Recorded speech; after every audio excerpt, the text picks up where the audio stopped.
Saudara-saudara yang kekasih dalam Tuhan Yesus Kristus, selamat pagi, selamat hari Minggu, salam sejahtera bagi kita sekalian. Kita bertemu lagi di pagi hari ini dalam ibadah Minggu 23 Agustus 2020, dan dalam ibadah ini kita akan mendengarkan firman Tuhan yang terambil dari Injil menurut Matius pasal 1 ayat 1 sampai dengan ayatnya yang ke-17. Tetapi mendahuluinya mari kita berdoa mohon tuntunan kuasa Roh Kudus bagi kita agar firman yang dibacakan dan diberitakan ini dapat kita pahami dan menjadikannya sebagai pedoman dalam melangkah di pekan yang baru nanti. Mari kita berdoa. Tuhan Yesus firman yang hidup, sebagai persekutuan umat Tuhan, kami rindu mendengarkan firman-Mu. Tuntunlah kami dengan Roh Kudus ya Tuhan, supaya firman yang kami baca dan pemberitaan yang akan dilakukan oleh hamba-Mu dapat kami hayati dan mengamalkannya dalam hari-hari kehidupan kami. Berfirmanlah kepada kami ya Tuhan, sebab kami telah siap untuk mendengarnya. Amin.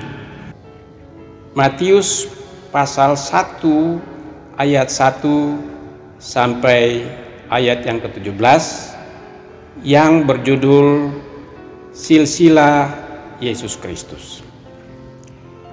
Inilah silsilah Yesus Kristus, anak Daud, anak Abraham. Abraham memperanakan Ishak, Ishak memperanakan Yakub, Yakub memperanakan Yehuda dan saudara-saudaranya. Yehuda memperanakan Peres dan Serah dari Tamar. Peres memperanakan Hesron. Hesron memperanakan Ram. Ram memperanakan Aminadab. Aminadab memperanakan Nahason. Nahason memperanakan Salmon. Salmon memperanakan Boas dari Rahab. Boas memperanakan Obed dari Rut. Obed memperanakan Isai. Isai memperanakan Raja Daud. Daud memperanakan Salomo dari istri Uria. Salomo memperanakan Rehabeam. Rehabeam memperanakan Abia. Abia memperanakan Asa. Asa memperanakan Yosafat. Yosafat memperanakan Yoram. Yoram memperanakan Usia. Usia memperanakan Yotam. Yotam memperanakan Ahaz. Ahaz memperanakan Hizkia. Hizkia memperanakan Manasye. Manasye memperanakan Amon. Amon memperanakan Yosia. Yosia memperanakan Yekhonya dan saudara-saudaranya pada waktu pembuangan ke Babel. Sesudah pembuangan ke Babel, Yekhonya memperanakan Sealtiel. Sealtiel memperanakan Serubabel. Serubabel memperanakan Abihud. Abihud memperanakan Elyakim. Elyakim memperanakan Asor. Asor memperanakan Sadok. Sadok memperanakan Akhim. Akhim memperanakan Eliud. Eliud memperanakan Eleasar. Eleasar memperanakan Matan. Matan memperanakan Yakub. Yakub memperanakan Yusuf suami Maria yang melahirkan Yesus yang disebut Kristus. Jadi seluruhnya ada 14 keturunan dari Abraham sampai Daud, 14 keturunan dari Daud sampai pembuangan ke Babel, dan 14 keturunan dari pembuangan ke Babel sampai Kristus. Demikianlah firman Tuhan. Berbahagialah kita yang mendengarkan firman ini dan memperlakukannya dalam kehidupan kita dari hari ke hari. Terpujilah Tuhan Yesus Kristus. Saudara-saudara jemaat yang kekasih dalam Tuhan Yesus Kristus, kita bersyukur kepada Tuhan selaku satu persekutuan umat Tuhan, sebab oleh rahmat dan kasih-Nya kita masih tetap terpelihara hingga saat ini. Kita juga sebagai bangsa, kita bersyukur kepada Tuhan sebab pada tanggal 17 Agustus kemarin kita boleh merayakan HUT kemerdekaan negara dan bangsa kita yang ke-75, walaupun kita melakukannya dalam bentuk yang sederhana karena krisis kehidupan akibat daripada kita masih mengalami tingkat pandemi COVID-19 di kota Ambon sangat tinggi sekali. Tetapi walaupun demikian kita bersyukur sebab Tuhan tetap menjaga dan melindungi kita sekalian sampai saat ini. Memang kita harus mengakui bahwa hidup yang kita jalani dari hari ke hari semakin tidak nyaman. Juga kita merasakan hidup yang kita jalani semakin tidak pasti. Sebab apa? Sebab bangsa ini juga sedang menghadapi ancaman resesi ekonomi yang besar. Pandemi COVID-19 ini telah berdampak secara global dan banyak sekali negara-negara yang telah jatuh ke dalam resesi ekonomi. Dan banyak dugaan bahwa, banyak prediksi bahwa kita juga sejengkal lagi, bangsa kita sejengkal lagi akan masuk dalam resesi ekonomi. Ini tentu menambah ketidakpastian, kekhawatiran, tetapi juga perasaan-perasaan yang tidak menyenangkan dalam kehidupan kita dari waktu ke waktu akan terus terjadi. Tetapi saudara-saudara yang kekasih dalam Tuhan Yesus Kristus, sebagai orang-orang yang beriman kepada Tuhan Yesus Kristus, kita tidak perlu takut, kita tidak perlu putus asa, kita tetap harus yakin bahwa Allah yang kita sembah di dalam Yesus Kristus, yang adalah Tuhan dan Juru Selamat dunia ini, akan tetap menyertai kita sekalian. Oleh karena itu saudara-saudara jemaat yang kekasih dalam Tuhan Yesus Kristus, firman Tuhan di pagi hari ini ditetapkan menjadi bahan pemberitaan di seluruh gereja Protestan Maluku dalam rangka memberikan kepada kita kekuatan dan keteguhan iman, tapi sekaligus juga memberikan kesadaran kepada kita tentang tanggung jawab merawat dan memelihara kehidupan sebagaimana yang dimandatkan Allah kepada kita melalui tanggung jawab bersama untuk mengatasi pandemi COVID-19 ini. Saudara-saudara yang kekasih dalam Tuhan Yesus Kristus, ketika kita membaca firman Tuhan atau perikop pembacaan kita tadi yang berisi silsilah Yesus Kristus yang kita percaya sebagai Tuhan dan Juru Selamat kita, maka mungkin ada di antara kita yang bertanya, apa hubungan silsilah Tuhan Yesus Kristus dengan situasi kita saat ini? Apa hubungan cerita tentang garis keturunan Yesus Kristus dengan situasi ketidakpastian yang kita hadapi sekarang ini. Sebab memang lazimnya perikop ini dibacakan dan diberitakan berkaitan erat dengan peristiwa Natal Kristus. Oleh sebab itu, orang pasti akan bertanya, apa relevansi daripada perikop ini bagi situasi kekinian kita yang sedang terancam ini? Saudara-saudara yang kekasih dalam Tuhan Yesus Kristus, situasi sosial, situasi dan perasaan psikologi manusia pada masa ketika Injil Matius ini ditulis juga berada dalam suatu situasi kebimbangan yang besar. Bangsa Israel sendiri mendambakan kebebasan dari penjajahan Romawi karena kehidupan mereka sangat menderita, baik dari aspek politik, sosial, ekonomi, dan lain-lain sebagainya. Tetapi perasaan-perasaan ini juga dialami oleh bangsa-bangsa lain.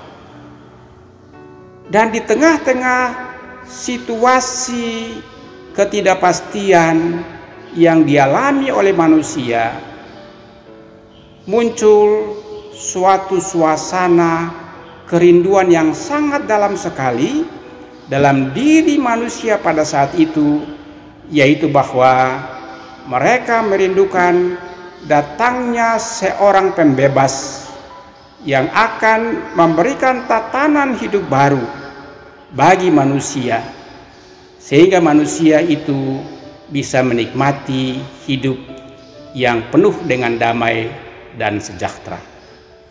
Kita mungkin teringat tentang cerita atau kisah orang Majus dari timur. Mereka adalah orang-orang yang juga mau mencari kepastian tentang kapan datangnya pembebas itu.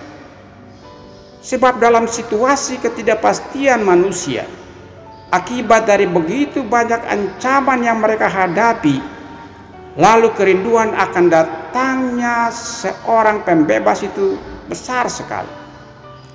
Kita kenal juga mungkin dari teman-teman kita yang percaya Imam Mahdi.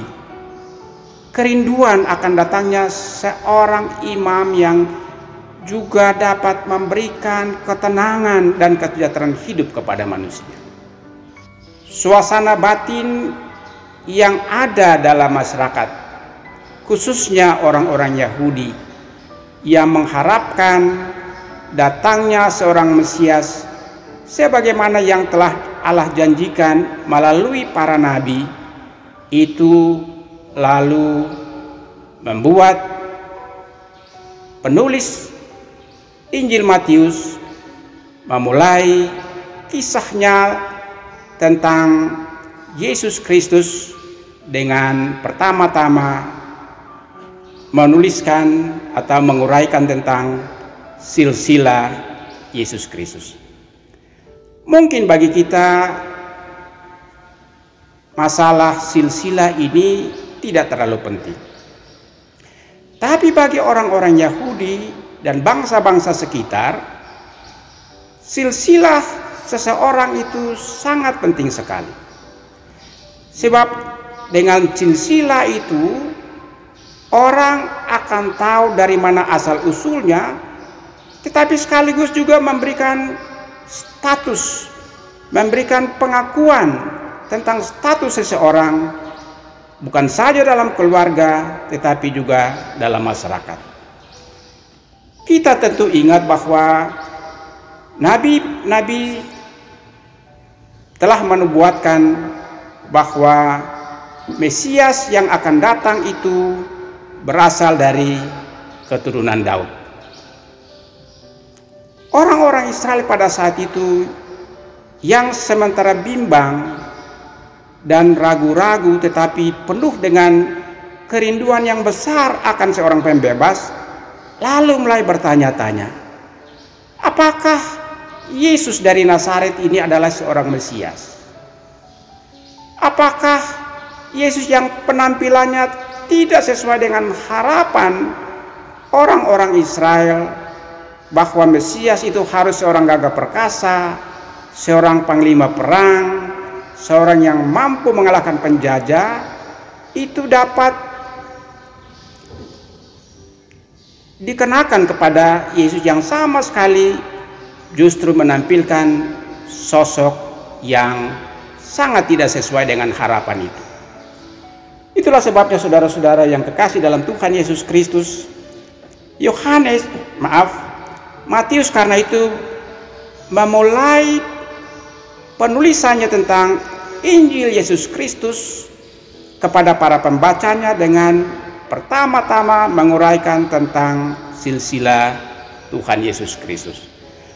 Maksudnya ialah agar supaya mereka tahu, mereka sadar bahwa Yesus yang lahir dari perawan Maria adalah benar-benar Mesias yang dijanjikan Allah itu.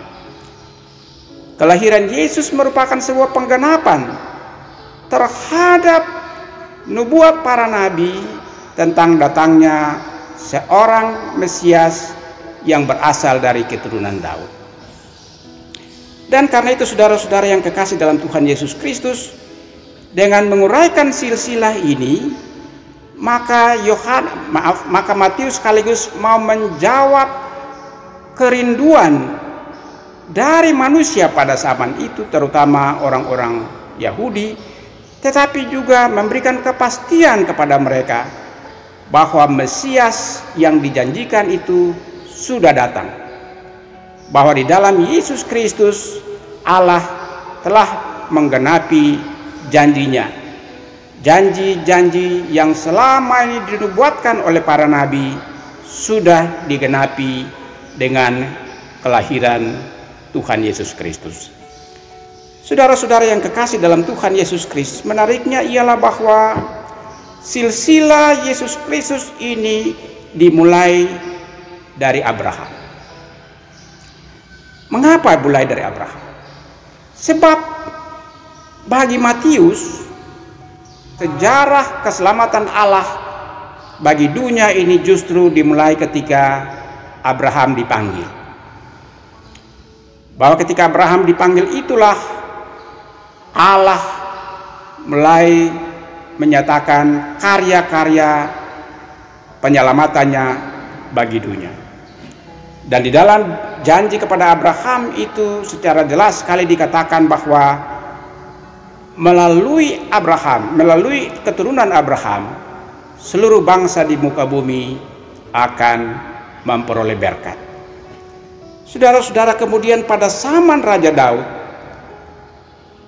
melalui Nabi Nathan, Allah juga memberikan janjinya kepada Daud bahwa kerajaan Daud tidak pernah akan berakhir, sebab akan muncul seorang dari keturunan Daud yang menjadi raja yang maha besar, yang akan memberikan keselamatan kepada umatnya dan bahkan seluruh dunia. Saudara-saudara yang kekasih dalam Tuhan Yesus Kristus, kalau kita membaca silsilah yang sangat panjang ini, kita menemukan juga ada hal yang penting di dalamnya. Hal yang penting itu tidak lain daripada ternyata Allah ketika menyatakan karya penyelamatannya bagi dunia ini tidak bekerja sendiri. Allah justru melibatkan begitu banyak orang, mulai dari Abraham sampai kepada kelahiran Yesus Kristus.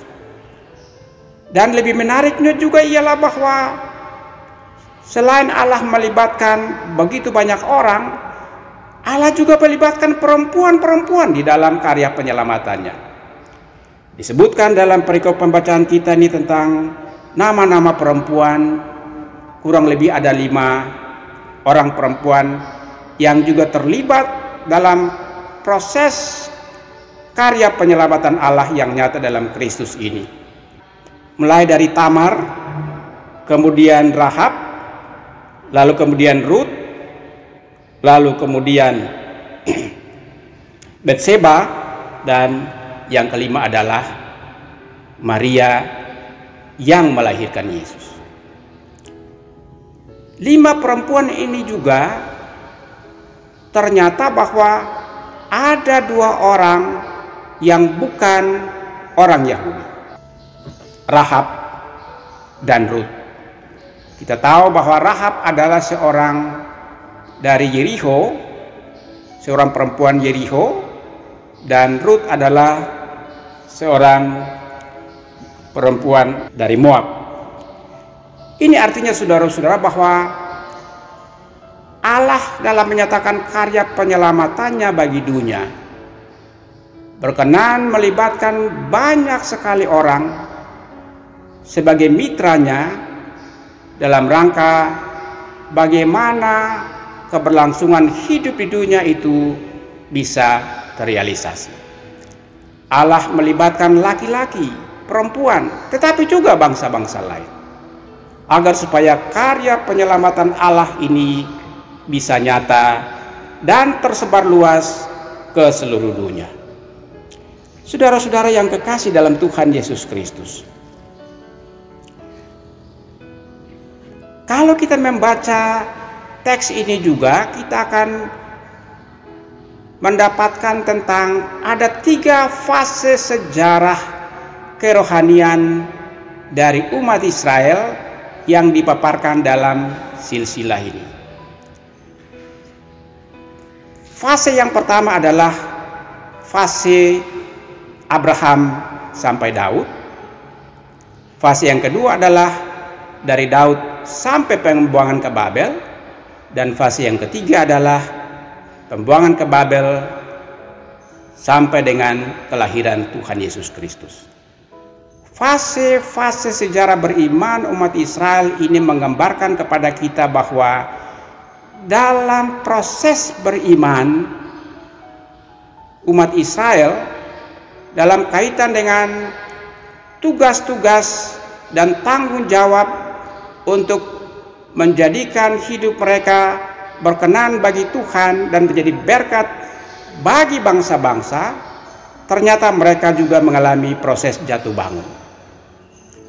Dan bahwa di dalam proses jatuh bangun itu Allah sekali-kali tidak meninggalkan mereka. Ketika mereka berada di pembuangan, mereka menderita, mereka kehilangan masa depan, mereka tidak lagi dihargai, tetapi Allah tetap menyatakan kasih setianya, dan karena itu membebaskan mereka dan menjanjikan bagi mereka tentang Mesias yang akan datang itu. Saudara-saudara yang kekasih dalam Tuhan Yesus Kristus, singkatnya saya mau katakan kepada kita bahwa dengan memulai Injil Yesus Kristus yang ditulis oleh Matius dengan pertama-tama memaparkan silsilah dari Tuhan Yesus Kristus, maka Matius dalam hal ini hendak menjawab kebimbangan tetapi sekaligus juga kerinduan manusia, terutama umat Israel pada zaman itu, tentang Yesus Kristus, bahwa di dalam Yesus Kristus yang telah lahir itulah segala nubuat para nabi telah digenapi. Dan dalam rangka itu pula nyatalah bahwa Allah ketika berkarya untuk memberikan keselamatan dalam sejarah penyelamatan bagi dunia ini, Allah melibatkan manusia sebagai mitranya. Ini mau menegaskan kepada kita saudara-saudara jemaat bahwa Allah yang kita sembah dalam Kristus adalah Allah yang tetap setia kepada janjinya, Allah yang tidak pernah ingkar janji, Allah yang selalu peduli dengan kita dalam segala keadaan yang kita hadapi. Allah yang di dalam kasih-Nya telah datang ke dalam dunia dalam wujud Yesus Kristus, Sang Juru Selamat, untuk mau memberikan kepada kita kelepasan, bukan saja dari kuasa dosa dan maut, tapi memberikan kepada kita damai sejahtera yang disediakan bagi semua orang yang berkenan kepada Allah.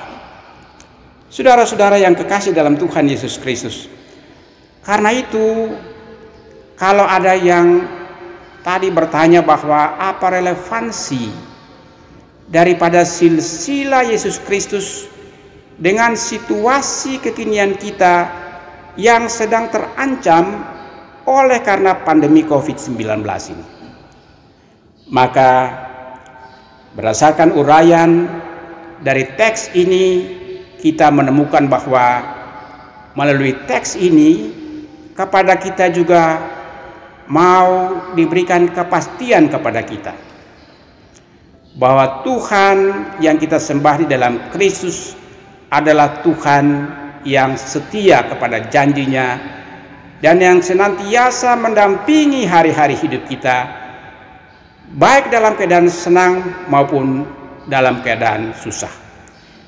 Artinya bahwa relevansi daripada perikop ini ialah bahwa kita orang-orang beriman yang sedang menghadapi situasi yang sangat tidak menguntungkan ini tidak perlu berputus asa.